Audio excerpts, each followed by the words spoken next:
pendant un instant, si, mais ensuite ses yeux redevinrent froids.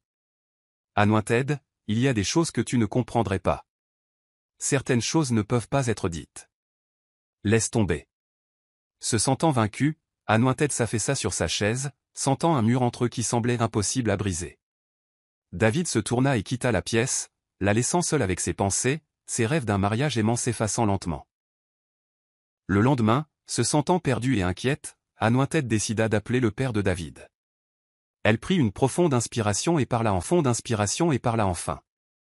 Papa, depuis que David et moi sommes mariés, il n'a pas été proche de moi. Je ne sais pas ce qui ne va pas. Le père de David resta silencieux un moment, surpris par ces paroles. Il s'était attendu à ce qu'elle partage de joyeuses nouvelles, peut-être même qu'elle attendait un bébé. Se raclant la gorge, il dit : Je pensais que tu appelais avec de bonnes nouvelles, ma fille. Je pensais que tu allais peut-être me dire que je serais bientôt grand-père. Anointed soupira, essayant de retenir ses larmes. Je le pensais aussi, papa. Mais David n'arrête pas de dire qu'il doit attendre le Seigneur. Le père de David était troublé. Il avait toujours voulu des petits-enfants, et il commençait à s'inquiéter du comportement étrange de son fils. Ce soir-là, il appela David pour qu'il lui rende visite. Quand David arriva, son père le fit asseoir avec un regard sérieux. « Fils, que se passe-t-il avec toi ? Ta femme me dit que tu n'as pas été proche d'elle depuis votre mariage.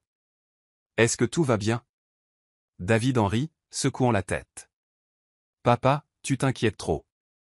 Je suis concentré sur l'œuvre du Seigneur. » Mais son père n'était pas satisfait. « David, je comprends que tu veuilles servir, mais la famille est importante aussi. Ta femme mérite amour et respect, et je veux voir des petits-enfants un jour. Il ne s'agit pas seulement de toi. » David fronça les sourcils, détournant le regard. « Papa, s'il te plaît, comprends. J'ai une vocation. Je fais ce que je crois être juste. » Le père de David soupira, sentant une lourdeur dans son cœur. Il regarda son fils dans les yeux et dit : « Fils, la foi est importante, mais la famille aussi. Tu as un devoir envers les deux. Ne repousse pas ceux que tu aimes. » David resta silencieux, incapable de répondre. Les mots d'Anointed et les conseils de son père résonnaient dans son esprit alors qu'il partait, ses pensées tourbillonnant. De quoi avait-il vraiment peur, et combien de temps pourrait-il maintenir ces murs autour de son cœur ? Au fil des mois, certains membres de l'église du prophète David commencèrent à chuchoter entre eux. Ils avaient remarqué qu'Anointed n'était pas enceinte, et leur curiosité se transforma rapidement en commérage. Un jour, après le service du dimanche, un petit groupe se rassembla dans un coin du parvis de l'église. Une femme, avec un sourire malicieux, se pencha et chuchota : « Avez-vous remarqué ? Le prophète David et sa femme sont mariés depuis des mois, et toujours pas d'enfants. » Une autre femme haussa les sourcils, lançant un regard entendu. Qui sait ? Peut-être a-t-il utilisé son ventre pour ses pouvoirs. Tous ces miracles qu'il accomplit, d'où pensez-vous qu'ils viennent ? Une troisième femme secoua la tête, clairement mal à l'aise. Vous devriez vous occuper de vos affaires. Peut-être que Dieu a un plan différent pour eux. De plus, Anointed est une âme bienveillante. Pourquoi répandre des rumeurs ? Le groupe continua, sans savoir qu'Anointed avait surpris des bribes de leur conversation en passant. Son cœur se serra alors qu'elle détournait rapidement le regard, faisant semblant de n'avoir rien entendu. Elle sentit ses joues rougir d'un mélange de honte et de douleur. Quand Anointed rentra chez elle ce soir-là, elle ne put plus retenir sa frustration.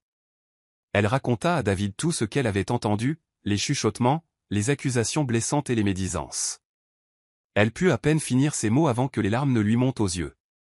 Le visage de David s'assombrit de colère. Il pense pouvoir venir dans mon église, recevoir des bénédictions, et quand même parler contre nous.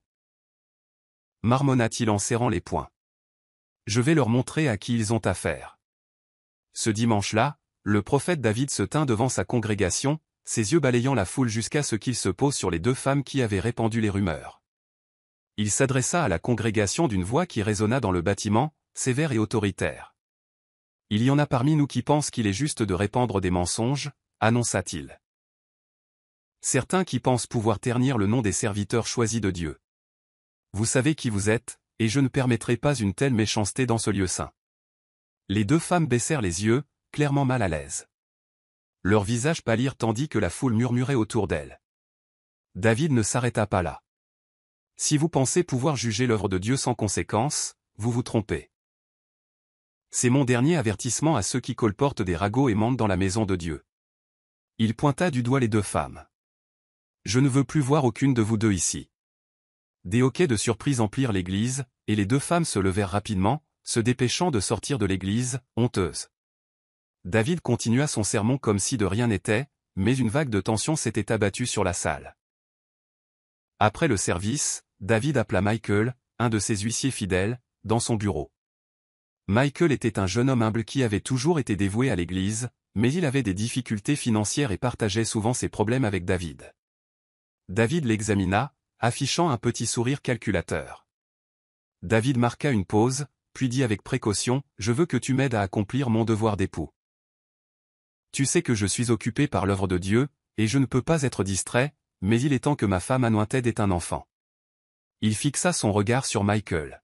« Si tu fais ça, je m'assurerai que tu sois grandement récompensé. » Après que David eut fait son offre, les yeux de Michael s'écarquillèrent de choc.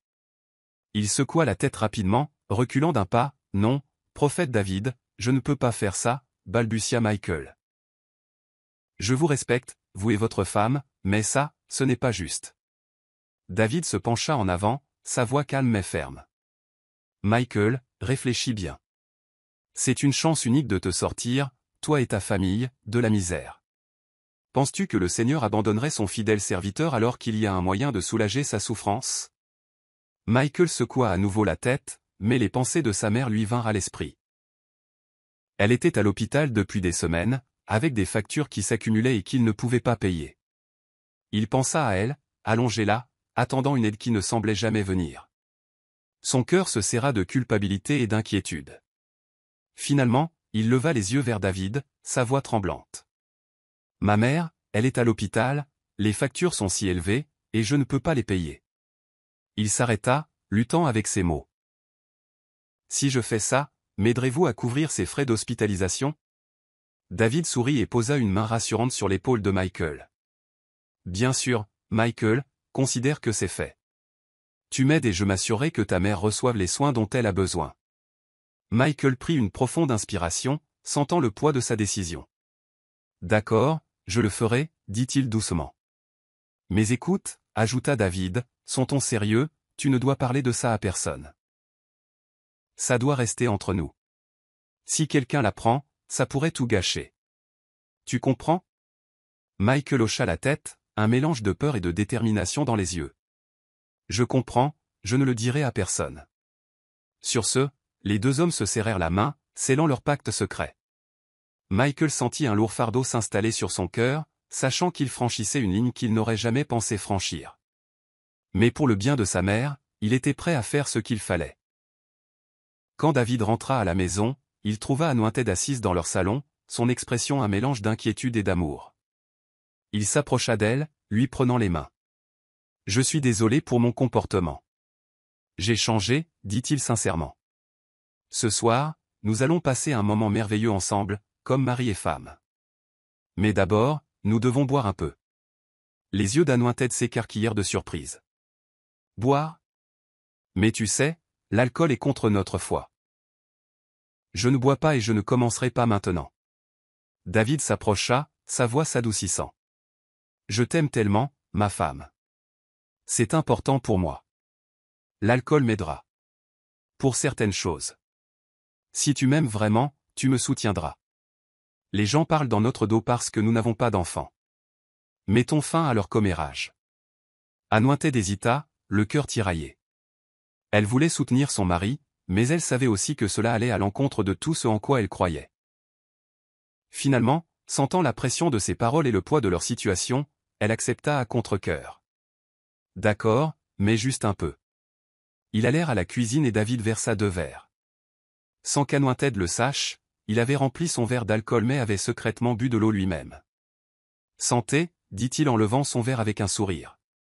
Anointed leva son verre et ils prirent tous les deux une gorgée. Au début, elle se sentit mal à l'aise, mais David continua de l'encourager. « Détends-toi, mon amour. Ça va nous aider. » Au fur et à mesure que la nuit avançait, ils burent davantage et Anointed commença à se sentir étourdie.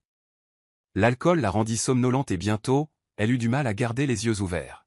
« David, je me sens si fatigué », marmonna-t-elle avant de finalement s'endormir sur le canapé. David se dirigea vers la porte et l'ouvrit, permettant à Michael d'entrer. Michael ne perdit pas de temps et prit immédiatement le contrôle de la situation avec Anointed. Pendant ce temps, David était dans la pièce voisine, des larmes coulant sur son visage alors qu'il pleurait amèrement. Les bruits de ce qui se passait étaient presque insupportables pour lui. Quand Michael eut enfin terminé et fut parti, David se sentit complètement dévasté. Il s'effondra sur le sol, remettant en question ses choix de vie. Quelle sorte de vie est-ce là? Dans quoi me suis-je embarqué? Pensa-t-il, ressentant un profond sentiment de regret et de chagrin. Au lever du jour, Anointed se réveilla, la tête lui faisant mal à cause de l'excès d'alcool. Elle était furieuse. « Pourquoi m'as-tu donné tant à boire ?» demanda-t-elle, sa voix remplie de colère. « Ne refais plus jamais ça. » David, rempli de culpabilité et de remords, s'excusa rapidement. « Je suis tellement désolé, Anointed. Je ne voulais pas que les choses dérapent. Ça n'arrivera plus, je te le promets. » À l'église le lendemain, Michael s'approcha de David après le service, l'air contrarié. « Prophète David, dit-il doucement, je dois vous parler de l'argent dont nous avons parlé. » David se tourna vers lui et fit l'innocent. « Quoi à ce sujet ?» Michael croisa les bras. « Vous m'avez promis de l'argent pour vous avoir aidé. Je pensais que vous me paieriez maintenant que j'ai fait ma part. » David secoua la tête. « Non, pas encore. Ma femme doit d'abord être enceinte avant que je te donne quoi que ce soit. » Les yeux de Michael s'écarquillèrent. « Que voulez-vous dire ? Ce n'est pas ce que nous avions convenu. Je vous ai aidé avec ce plan.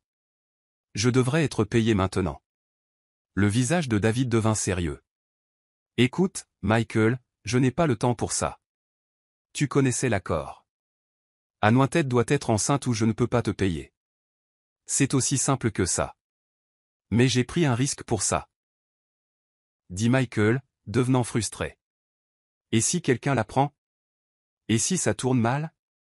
Vous me mettez dans une mauvaise situation. » David s'approcha et parla doucement. « Tu as accepté de m'aider. Tu as besoin de cet argent pour les factures d'hôpital de ta mère.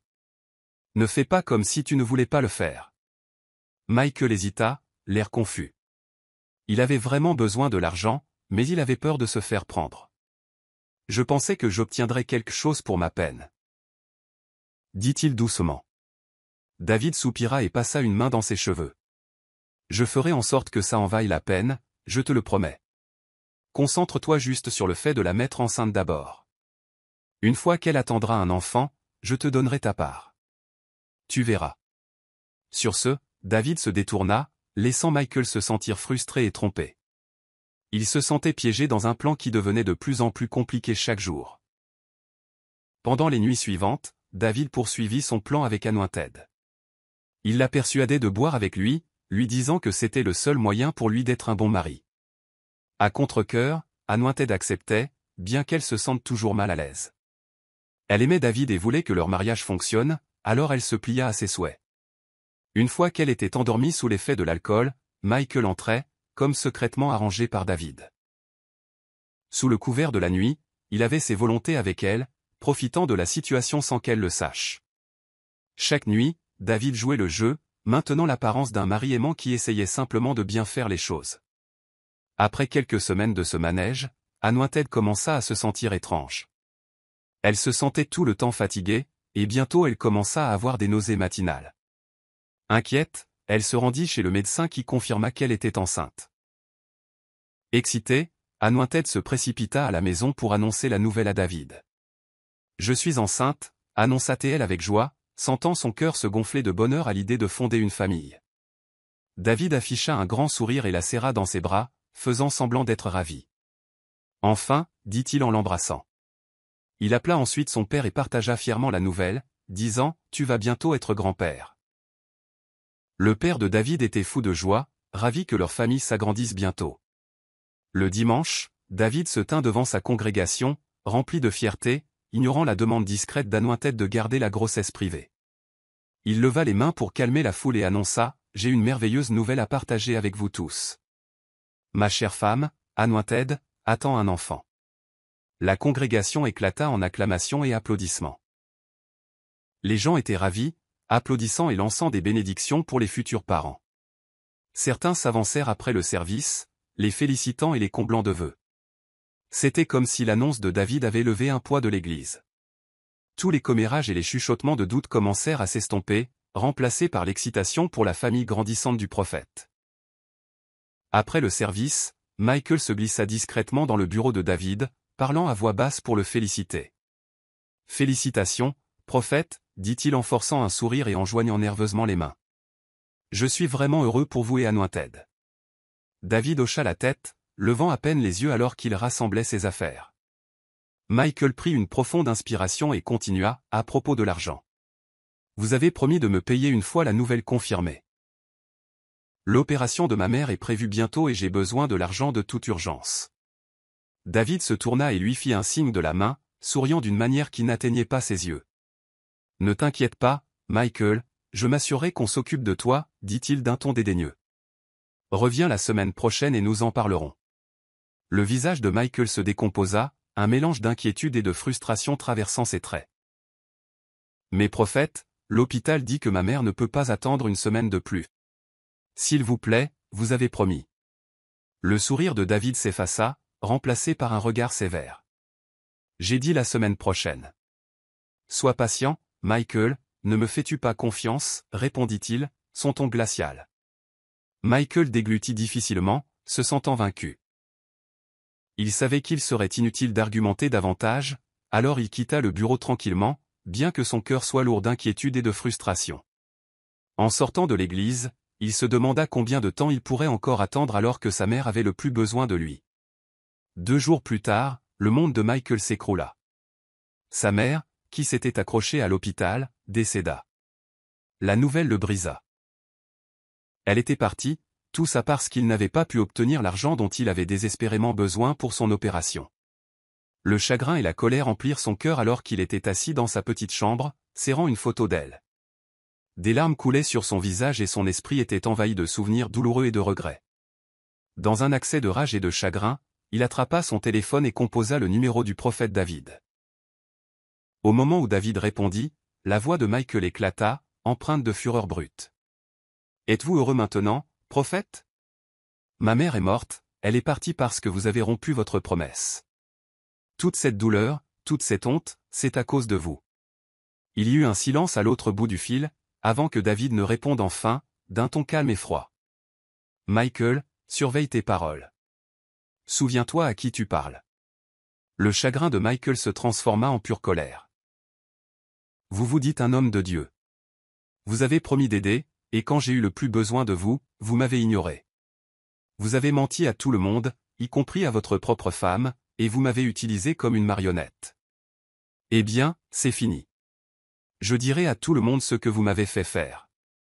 Je révélerai la vérité, et les gens sauront qui vous êtes vraiment. » La voix de David baissa jusqu'à un ton menaçant. « Réfléchis bien, Michael. Si tu ouvres la bouche à ce sujet, il y aura des conséquences. Et ne me teste pas. Si tu dis un seul mot de notre accord, tu le regretteras. » Michael serra les poings, sentant un frisson lui parcourir l'échine, mais sa colère l'emporta sur sa peur. « Pensez-vous que ça m'importe encore ? J'ai tout perdu. Je n'ai plus rien à perdre. Je ferai tout ce qu'il faut pour que les gens voient qui vous êtes vraiment. » David laissa échapper un rire froid. « Alors prépare-toi, Michael. Si tu te retournes contre moi, tu connaîtras le même sort que quiconque ose me défier. Tu ne vivras pas pour raconter cette histoire. » L'appel téléphonique prit fin, laissant Michael seul, tremblant de rage et de peur. Il se sentait piégé, déchiré entre son désir de révéler la vérité et la menace terrifiante que David avait proférée. Tard cette nuit-là, David était assis seul dans son bureau faiblement éclairé, son esprit tourbillonnant de peur et de colère. Il savait que Michael pourrait tout ruiner s'il parlait. Mais le seul qui pouvait l'aider était le grand être. Désespéré, David ferma les yeux et appela « Grand être. Grand être. Grand être. » Un vent glacial balaya la pièce, et le vieil homme apparut, ses yeux brillants d'un amusement sombre. « Pourquoi m'as-tu appelé » David, demanda-t-il, sa voix aussi lisse et froide que la glace. David serra les poings, son visage rempli de détermination. Grand être. Michael m'a trahi. Il veut exposer notre secret. Je veux qu'il disparaisse. Pour toujours. Le vieil homme haussa un sourcil, un sourire malicieux se dessinant sur son visage. De Michael. Oui, répondit David sans hésitation. Il ne peut pas ruiner tout ce pour quoi j'ai travaillé. Le sourire du vieil homme s'effaça, remplacé par une expression grave. Rien dans ce monde n'est gratuit, David. Tu le sais. Si je dois prendre la vie de Michael, il y a quelque chose que tu dois sacrifier. David déglutit difficilement. Qu'est-ce que c'est?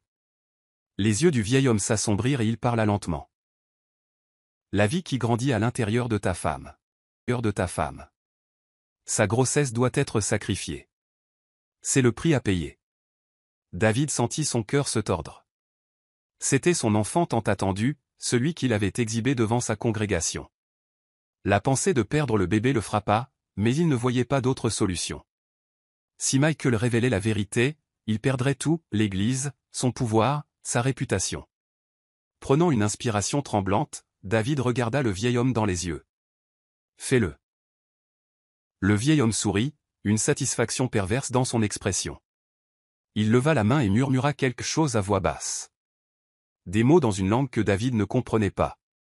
La pièce sembla se remplir d'une brume sombre tandis que les mots du vieil homme résonnaient et se tordaient autour d'eux. Puis, aussi vite que la brume était apparue, elle disparut. Le vieil homme baissa la main, ses yeux brillants de victoire. C'est fait, dit-il, sa voix basse et menaçante. Michael ne verra pas la lumière d'un autre jour. Mais souviens-toi, David, tu as payé un lourd tribut. Le vieil homme disparut, laissant David seul dans le silence. Le lendemain matin, la nouvelle de la mort de Michael se répandit comme une traînée de poudre. Les gens chuchotaient sur la façon dont il avait été retrouvé sans vie, sans aucune explication pour son décès soudain. Le cœur de David battait la chamade, un étrange mélange de soulagement et de peur.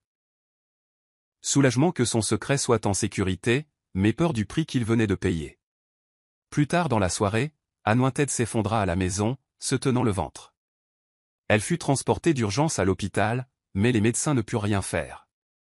Elle avait perdu le bébé. Quand David arriva et la vit allongée dans le lit d'hôpital, le visage pâle et les yeux remplis de larmes, une pointe de culpabilité lui tordit la poitrine.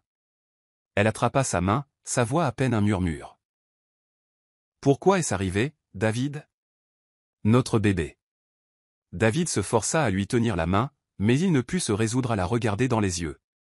Il marmonna, ce doit être la volonté de Dieu, essayant de paraître calme, mais à l'intérieur, il était hanté par la vérité qu'il ne pourrait jamais dire. Il ne fallut pas longtemps pour que les chuchotements se répandent comme une traînée de poudre. Les deux femmes que David avait bannies de son église, celles-là même qu'il avait humiliées devant la congrégation, recommencèrent à répandre des rumeurs. Partout où elles allaient, elles se penchaient pour parler à voix basse, alimentant le feu des commérages qui se propageaient dans la ville. L'une des femmes, tante Clara, secoua la tête en parlant à ses voisins. « Ne vous l'avais-je pas dit » chuchota-t-elle, les yeux écarquillés d'une fausse inquiétude. « Je savais que quelque chose n'allait pas avec ce prophète. Sa femme perd un bébé, comme ça. Pensez-vous que c'est normal? Non, ce bébé était un sacrifice. Il a utilisé ce pauvre enfant pour des rituels. » À côté d'elle, Mama Binta, qui avait autrefois été l'une des plus fidèles disciples de David, hocha vigoureusement la tête. « Ah, je te crois maintenant, Clara. Je ne l'avais pas vu avant, mais maintenant c'est clair. Je veux dire, comment l'église d'un homme peut-elle grandir si vite et puis cette tragédie arrive? Ce n'est pas naturel, ma sœur, ce n'est pas naturel. Dieu merci, nous avons arrêté d'aller à son église. Qui sait ce qu'il aurait pu nous faire aussi? Elles allèrent de maison en maison, racontant à quiconque voulait bien les écouter. Faites attention, oh, ce prophète n'est pas celui qu'il semble être. J'ai entendu dire que la famille de sa femme souffre à cause de lui et qu'elle est trop aveugle pour le voir, disait tante Clara en secouant tristement la tête. Mama Binta ajouta de l'huile sur le feu, sa voix empreinte de dépit. Oui, j'ai même entendu dire qu'il ne dort même pas la nuit. Qui sait quel mal il complote quand tout le monde se repose? Je remercie Dieu d'avoir quitté cette église avant qu'il ne nous utilise pour ses sombres desseins. Les gens qui avaient autrefois admiré le prophète David commencèrent à le regarder différemment. Certains de ses fidèles commencèrent à chuchoter entre eux, échangeant des regards nerveux chaque fois qu'il passait. Les mères serraient leurs enfants plus fort et les gens qui le saluaient chaleureusement traversaient maintenant la rue pour l'éviter. Pendant ce temps, David entendait les rumeurs mais essayait de les ignorer, se disant que c'était juste l'œuvre de jaloux. Mais au fond de lui, les commérages le piquaient. Il pouvait sentir ses fidèles autrefois loyaux lui glisser entre les doigts comme du sable et cela l'effrayait. Il remarqua les sièges vides de plus en plus nombreux dans l'église le dimanche, la façon dont certaines personnes venaient mais évitaient de le regarder. La nuit, David restait éveillé, hanté par la culpabilité et la peur. Il avait obtenu tout ce qu'il voulait, pouvoir, succès, une grande audience. Mais maintenant, il avait l'impression que tout s'effondrait. Les mots du grand être résonnaient dans son esprit, lui rappelant les terribles choix qu'il avait faits. Alors que David était allongé sur son lit, l'esprit en ébullition, le grand être apparut dans un nuage de brume sombre. Sa présence emplit la pièce d'un froid glacial et ses yeux brillaient d'une lumière rouge menaçante. Il regarda David avec un sourire tordu qui fit frissonner David. « David !» dit-il, sa voix résonnant d'une obscurité qui fit trembler les murs. « Sais-tu pourquoi ton église perd des membres ? C'est à cause de moi. Tu as tourné le dos à tes promesses. Maintenant, si tu souhaites conserver ton pouvoir, tu dois m'offrir 2 sacrifices, ton père et ta femme. » Le cœur de David s'emballa tandis que l'effroi emplissait sa poitrine. Il secoua la tête, le visage pâle de peur. « Non, murmura-t-il, la voix tremblante. Je ne leur ferai jamais de mal.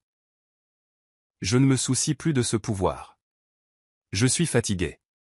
J'en ai fini avec tout ça. Que ça se termine. Si cela signifie que je dois mourir, alors soit. » Le visage du grand être se tordit de fureur, ses yeux flamboyants de rage. « Comment oses-tu, âme ingrate ? Après tout ce que je t'ai donné, c'est ainsi que tu me rembourses. Très bien, si tu me refuses, tu perdras tout ce que tu chéris. » La mâchoire de David se serra, son visage défiant. « Je n'ai plus peur de toi, déclara-t-il.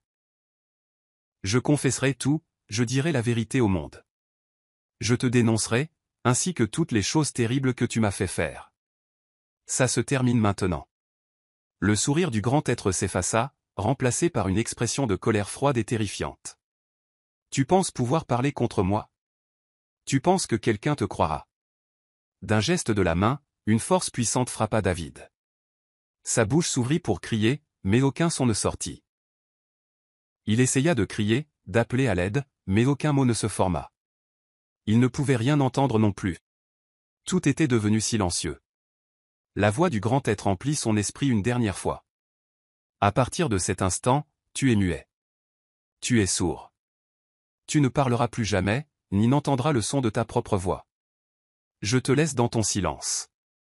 Puisse-t-il être ta prison pour toujours. » David s'effondra sur le sol, des larmes coulant sur son visage. Il essaya de crier, d'appeler à l'aide, mais aucun mot ne vint. La panique le saisit, et il porta la main à sa bouche, espérant que ce cauchemar prendrait fin. Mais c'était réel. Il était sourd et muet, piégé dans un silence si profond qu'il ne pouvait entendre que les battements de son propre cœur. Anointed, entendant un bruit, se précipita dans la pièce. Elle trouva David recroquevillé sur le sol, le visage mouillé de larmes, les mains tremblantes. Elle s'agenouilla à côté de lui, alarmée par la douleur et la peur dans ses yeux. « David, qu'est-ce qui ne va pas ?» demanda-t-elle, sa voix douce mais pleine d'inquiétude. Mais David ne pouvait pas l'entendre. Il ne pouvait même pas voir clairement ses lèvres à travers ses larmes. Elle tendit la main, essayant de le réconforter, mais il se retira, frustré et brisé. « David, s'il te plaît, dis-moi ce qui se passe. »« Pourquoi pleures-tu » insista Anointed, sa voix tremblante d'inquiétude. Désespéré de s'expliquer, David ouvrit la bouche pour parler, mais aucun mot ne sortit. Son visage se décomposa de désespoir, et il secoua la tête, incapable de partager le tourment qui venait de s'abattre sur lui. Il se couvrit le visage de ses mains, ses épaules secouées de sanglots silencieux. Anointed le serra dans ses bras, se sentant impuissante, ses propres yeux se remplissant de larmes. « Je ne comprends pas. » murmura-t-elle, son cœur endolori à la vue de son mari dans une telle angoisse. Que t'est-il arrivé? S'il te plaît, laisse-moi entrer. Je veux t'aider. David leva les yeux vers elle, ses yeux larges et désespérés. Il essaya de faire des signes, de gestuer les horreurs qui s'étaient déroulées. Mais ses mains tremblaient trop pour transmettre quoi que ce soit de significatif. Il articula des mots qu'elle ne pouvait pas comprendre, ses yeux la suppliant de saisir l'énormité de sa douleur. Le silence pesait lourdement dans l'air, et Anointed ressentit un profond sentiment d'effroi. Elle n'avait jamais vu David comme ça. L'homme qu'elle avait épousé était fort et confiant, un leader qui avait inspiré tant de gens. Mais maintenant, il semblait n'être que l'ombre de lui-même, accablé par les secrets et la peur. « David, s'il te plaît, supplia-t-elle en essayant d'attraper son regard. Je ne peux pas t'aider si tu ne me dis pas ce qui ne va pas. Je t'aime.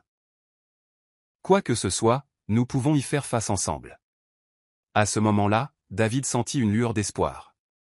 Peut-être pourrait-il trouver un moyen de lui dire, de partager la vérité sur ce qui s'était passé. Mais en regardant ses yeux inquiets, le poids de ses choix s'abattit sur lui. Comment pourrait-il révéler les ténèbres qu'il avait embrassées? Comment pourrait-il lui dire que leur vie était maintenant enchevêtrée dans une toile de tromperie et d'horreur? Au lieu de cela, il prit ses mains et les serra fort. Il voulait la rassurer, lui faire savoir qu'il était toujours là, qu'il l'aimait. Mais les mots restèrent enfermés en lui, et le silence ressemblait à des chaînes qui le liaient à son destin. Soudain, il y eut un grand fracas à l'extérieur. Anointed sursauta, alarmée. « Qu'est-ce que c'était » demanda-t-elle, sa voix tremblante. David sentit l'urgence dans son ton et voulut la prévenir du danger qui pourrait venir du grand être. Il essaya de se lever, mais le poids du désespoir le cloua au sol. Anointed se tourna vers la porte, et David attrapa instinctivement son bras. Elle se retourna vers lui, les yeux écarquillés de confusion. Il voulait lui crier de rester à l'intérieur, de la protéger des ténèbres qui pouvaient rôder dehors. Mais il était piégé dans le silence. Avec un regard déterminé, Anointed poussa la porte et sortit dans la nuit. Le cœur de David s'emballa alors qu'il la suivait. Le froid de l'air nocturne lui donna des frissons. Dehors, des ombres dansaient sous le clair de lune, et les murmures du vent semblaient porter un avertissement. Anointed regarda autour d'elle, son expression un mélange de curiosité et d'inquiétude. « David, que se passe-t-il » appela-t-elle, mais il ne pouvait pas répondre. Il ressentit une peur grandissante alors que l'atmosphère s'épaississait d'une étrange énergie. Soudain, le rire du grand être résonna dans l'air, froid et moqueur. « Tu penses pouvoir échapper à ton destin » railla-t-il, se matérialisant depuis les ombres, sa présence écrasante. Anointed halta, reculant de peur, mais David s'avança instinctivement, essayant de la protéger. « Reste loin d'elle » essaya-t-il de crier, mais le silence l'enveloppa comme un linceul. Les yeux du grand être brillèrent d'amusement alors qu'il observait l'impuissance de David. « Tu as perdu ta voix, mais tu crois encore pouvoir te défendre. » Anointed regarda entre David et le grand être, la peur traversant son visage. « Qui êtes-vous » demanda-t-elle, se tenant ferme malgré l'effroi qui s'insinuait dans son cœur. « Je suis celui qui détient le destin de ton mari » répondit le grand être, sa voix dégoulinant de méchanceté, « et bientôt, je vous prendrai tout. » David, cria Anointed en tendant la main vers lui, mais le grand être leva la main et des ombres tourbillonnèrent autour d'elle. David ne put que regarder avec horreur Anointed trébucher en arrière, prise dans une toile d'énergie sombre. « Non » articula David, le désespoir inondant son cœur. Il s'avança, tentant de briser la barrière qui l'empêchait de l'atteindre. Mais l'obscurité le repoussa, une force puissante les séparant. « Ton temps est écoulé, David, dit le grand être, sa voix froide et cruelle. Je t'ai donné le pouvoir et je vais le reprendre. Si tu ne fais pas les sacrifices que j'exige, tu perdras tout ce que tu aimes. » David tomba à genoux, des larmes coulant sur son visage. Il se sentait totalement impuissant, déchiré entre l'amour pour sa femme et les horreurs qu'il avait affrontées. Alors qu'Anointed luttait contre les ombres, il ne pouvait que souhaiter la protéger, la garder à l'abri du mal qui menaçait de les détruire. Anointed se leva, ressentant un mélange de peur et de détermination. Elle prit une profonde inspiration et commença à prier, récitant des versets bibliques puissants qui résonnaient dans la pièce. « Dieu nous donne le pouvoir de lutter contre le mal » déclara-t-elle, sa voix ferme et stable. Le grand être rit, sa voix glaciale. « Tu penses pouvoir me blesser ? J'en ai détruit beaucoup comme toi. Je suis les ténèbres et tu n'es qu'une minuscule lumière. Tu ne peux pas me défier. Anointed ne se laissa pas effrayer par ces paroles, elle continua à prier. Je suis une enfant de Dieu, je me tiens sur ses promesses. Toi, esprit malin, je te commande de partir maintenant. Sa voix devint plus forte, remplie de la force de sa foi. Alors que les ténèbres l'entouraient, elle cria, « Aucune arme forgée contre moi ne prospérera. » Le sol trembla légèrement et les ombres semblèrent reculer devant elle, surprises par sa force. Le rire du grand être commença à s'estomper alors qu'il réalisait qu'elle n'avait pas peur. « Tu ne peux pas me vaincre, je suis éternel, hurla-t-il, mais Anointed n'abandonna pas. Elle continua à prier, sa voix s'élevant avec puissance. « Que Dieu se lève et que ses ennemis soient dispersés, cria-t-elle, les mots venant de son cœur. Les ombres sombres commencèrent à s'estomper et le grand être recula, l'air en colère et choqué. « Que se passe-t-il? » « Non, cela ne peut être, s'écria-t-il. Anointed continua. « Tu ne feras de mal ni à mon mari ni à personne d'autre, ton temps est révolu, je te commande de partir et de ne jamais revenir. » Avec une dernière grande prière, elle leva les mains bien haut, « Par le sang de Jésus, je brise ton emprise sur nous. En son nom, je te détruis. » Soudain, une lumière vive remplit la pièce, brillant comme le soleil. Le grand être hurla de colère alors que la lumière l'entourait. « Non, cela ne peut être, je ne partirai pas. » cria-t-il, mais la lumière devint de plus en plus brillante. Puis, avec un grand fracas, le grand être disparut, son mal anéanti pour toujours. Le sentiment pesant qui avait rempli la pièce se dissipa et David se sentit soudainement chaud et vivant à nouveau. Il haleta, entendant le son de sa propre respiration. Le silence était rompu et il pouvait à nouveau tout entendre. Il regarda Anointed, qui rayonnait de joie. « David » s'écria-t-elle, sa voix pleine de bonheur. Il se précipita vers elle et l'enlaça fermement. Ils étaient tous deux remplis de gratitude et d'amour. « Je pensais t'avoir perdu, » dit David, des larmes coulant sur ses joues. « Je ne pouvais ni parler ni entendre, mais tu m'as sauvé. » Il la serra contre lui, heureux d'être à nouveau ensemble. « J'avais peur aussi, mais je savais que Dieu était avec nous, » répondit Anointed, sa voix un peu tremblante mais forte. « Ensemble, nous pouvons tout affronter. Rien ne peut arrêter la puissance de Dieu. » Ils s'étreignirent fermement, se sentant forts et unis. Ils savaient qu'ils n'étaient pas seuls et que Dieu était avec eux, leur donnant la force. « Reconstruisons nos vies, » dit David, la regardant dans les yeux, maintenant plein d'espoir. « Nous utiliserons ce pouvoir pour le bien. Nous aiderons les autres qui souffrent. » Oui, acquiesça Anointed, sa voix vive et pleine de détermination. Nous partagerons notre histoire. Nous aiderons les autres à trouver la force que nous avons trouvée. À ce moment-là, ils surent tous les deux que leur voyage ne faisait que commencer. Avec Dieu à leur côté, ils pouvaient tout affronter. Quelques mois plus tard, Anointed commença à remarquer quelques changements. Elle se sentait plus souvent fatiguée, son appétit augmentait et elle ressentait une sensation de flottement dans son estomac. Elle se demanda si cela pouvait signifier qu'elle était enfin enceinte. Chaque jour, elle y pensait et son cœur se remplissait d'espoir. Un matin, elle décida de se rendre à la clinique pour confirmer. David l'accompagna, se sentant nerveux mais excité. Ils se tinrent la main fermement, espérant tous deux de bonnes nouvelles. Après quelques tests, le médecin revint avec un doux sourire. « Félicitations, Anointed, » dit le médecin, « vous êtes enceinte. » Les yeux d'Anointed se remplirent de larmes de joie. Elle regarda David qui souriait de fierté et d'excitation. « Nous allons être parents, » murmura-t-elle, ayant du mal à y croire. David la serra fort dans ses bras. « C'est une bénédiction, » dit-il. « Je suis si reconnaissant. » Plus tard, alors que les semaines passaient et que son ventre commençait à grossir, ils décidèrent de faire une échographie pour voir le bébé. Le médecin passa la sonde sur son ventre et une image claire apparut à l'écran. Puis le visage du médecin s'illumina d'un sourire. « Anointed, David, vous attendez des jumeaux. » Leurs cœurs débordèrent de joie. Des jumeaux. Ils n'arrivaient pas à croire à quel point ils étaient bénis. Anointed et David s'étreignirent, leur rêve de famille étant maintenant 2 fois plus merveilleux qu'ils ne l'avaient jamais imaginé. Ils quittèrent la clinique, main dans la main, impatients de vivre le joyeux voyage qui les attendait avec leurs 2 petits miracles. Chers spectateurs, Quelle leçon avez-vous tiré de ce conte dramatique? Nous aimerions connaître vos réflexions dans les commentaires ci-dessous. Si vous avez apprécié l'histoire, mettez un pouce bleu, partagez-la avec vos amis et cliquez sur le bouton d'abonnement. N'oubliez pas d'activer les notifications pour ne jamais manquer nos dernières mises à jour. Merci d'avoir regardé et soyez bénis.